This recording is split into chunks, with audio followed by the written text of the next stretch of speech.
Okay, here's Vermin Supreme's imaginary zombie pony mandatory toothbrushing interstate roller coaster world.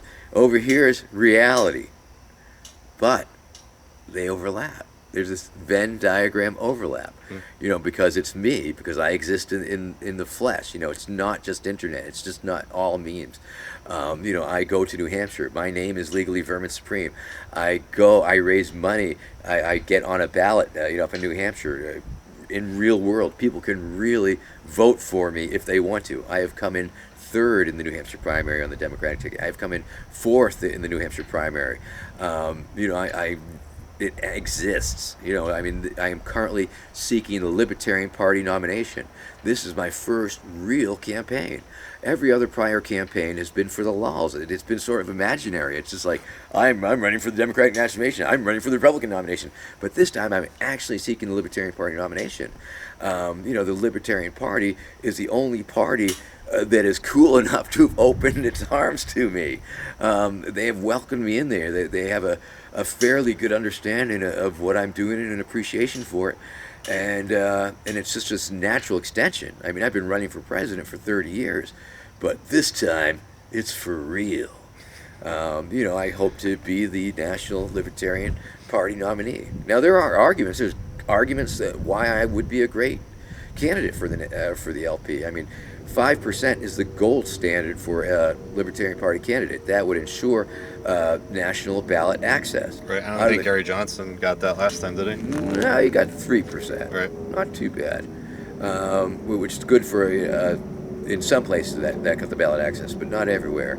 But there are arguments to be made. The bubble that I'm surrounding myself with are belief. And once again, I'm merely positing. I'm trying to put out there that it's not inconceivable, that we could parlay, this character, this mythology, and make it go super hyper viral.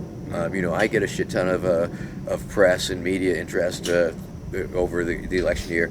Libertarian Party generally does, somewhat. The candidate for the Libertarian Party does. But if you check out Rap News, out of Australia from the 2016 campaign.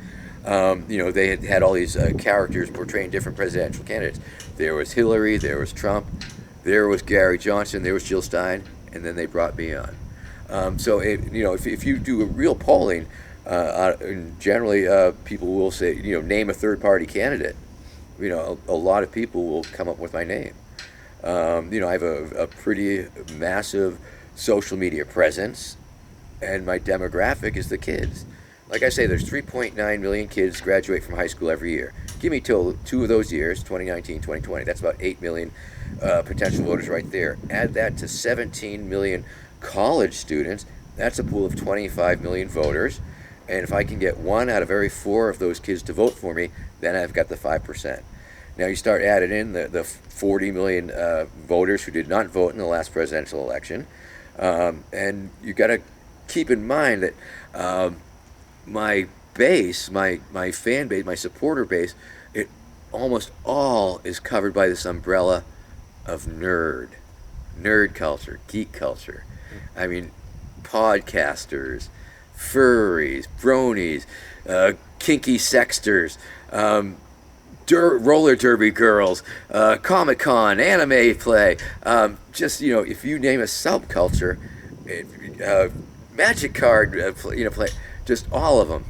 It sort of comes political nerds, political geeks, and these are people who I believe are my natural voting bloc, people who could be persuaded to vote for me.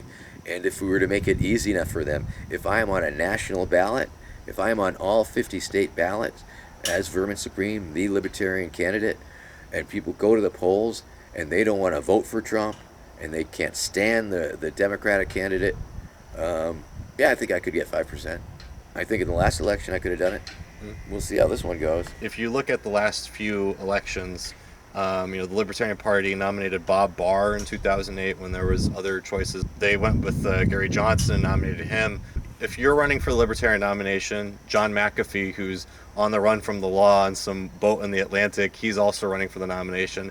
Adam Kokesh is running for the nomination. His on a platform of abolishing the federal government, which was one of my early campaign planks back in the day. But yes. So if you have kind of all of you folks, taking the extreme sort of, position on all these things, or being more outlandish, it seems as though the Libertarian Party has really been fighting against that, and Nick Sarwark has really been pushing against that and trying to go more mainstream. And I also think that Justin Amash is actually a possible candidate this year. He just left the Republican Party. Anything could happen. It's still early in the race. But if you have, again, if it's Kokesh, McAfee, you against Justin Amash, isn't the party infrastructure and wouldn't the majority of delegates be going for the more mainstream candidate? Well, it's the way that thing runs. It's sort of like Gary Johnson. It's fairly, I think. It's understood that he, bought his way into that, brought a lot of delegates, and that's part of it. Can you mobilize the delegates? Not only did he win, he also convinced them to make Bill Weld the vice presidential nominee. Yes, he did. Yes, he did. So, essentially, I'm just making an offer. I'm making an offer to the Libertarian Party. I'm saying, this is what I bring to the table.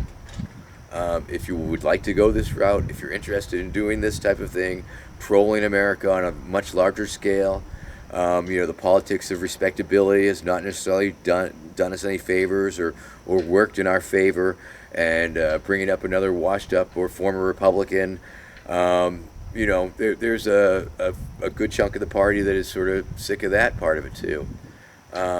So yeah, there is real opposition to my candidacy, and I understand that. I think a lot has to do with the framing. Can a serious party put up a joke candidate and not be perceived as a joke party? I think that it totally could. That really seems like what the the party establishment is trying to do. They're trying to not be a joke party, and that's why they keep running former Republicans who have been elected in the past. That's just my interpretation, but it seems like you're putting yourself up to a lot of backlash within the Libertarian Party to try to silence you and to keep you from winning the nomination. That could happen, but that's part of politics. Like I say, it's my first real campaign with real strategy, with real stakes, with real backlash and real opposition. And it's very interesting. But I've been attending, numerous state libertarian parties, and I think a lot of the backlash is for people who have a misunderstanding of who I am and what I do. I think a lot of people just see the meme, they see that video, and they just don't know that I, and that's why I've been going to these places. My campaign staff tells me that if you're a serious libertarian nominee, you must attend these state conventions. So I have been doing that. Mm-hmm. And I've been doing that to show the people that I do not always have a boot on my head. That's a revelation to some people, that it's not attached to my skull, that I'm not my character, that my character is a separate entity or a separate portion of me, that I'm not always on, that I'm not always disruptive. And but isn't that the point of the campaign, to be disruptive? Well, yes, it is. There is that too, but it's a calculated disruption. It's not disruption for the sake of disruption. At times it could be, yeah, sure. I have a lot of fun on the streets, and there's a lot of spontaneity, and it's a lot of improv, and being an outrageous character, that's one of the beautiful things about it, is that I have few constraints. I can do sort of things that I would like to do or want to spontaneously just do without thinking about the consequences. And yeah, I guess if I'm accepted as the nominee, that is part of the campaign that they will get, the part that anything could happen. And I guess it goes under the idea that any press is good press, and any attention coming our way is going to be good for my voting demographic, for the younger viewers, for the younger voters, for the people we're trying to reach out to. It's calculation. Will it work? Will it not work? Will it be accepted? Will it not? We don't know. My campaign staff has a level of confidence that we will be able to pull it off, that we will be able to stack up enough delegates to make it happen. I believe that we already have enough to get me on the debate stage. Personally, I'll be happy if I get on the debate stage, and we'll make that go viral. I'll rock that and draw a lot of eyeballs. Well, you're definitely. I think you're appealing from a media standpoint too. I think that you're the kind of person that that they'd want to put you on TV because they know it would be ratings. Absolutely. But again, I just think that there are libertarians out there who want to be taken seriously, and then additionally, there's also a faction within the Libertarian Party who is very ideological and wants to get the word of the non-aggression principle out there. Absolutely. And just free market economics and things about monetary policy and whatnot. So, well, why would you be a good candidate for them? As part of my candidacy, I have made the pledge that I will incorporate or front the Libertarian Party platform. I do believe and I do accept the fact that if you are representing, if you're going to front a national party, then you must represent that party, and that includes getting their ideals and ideas out there, and that certainly includes the Libertarian Party platform. Mm-hmm. I like the platform. It agrees with me, and I'm willing to present it, and I believe that I can present it in a unique fashion, if you will, by vermining it up a little bit.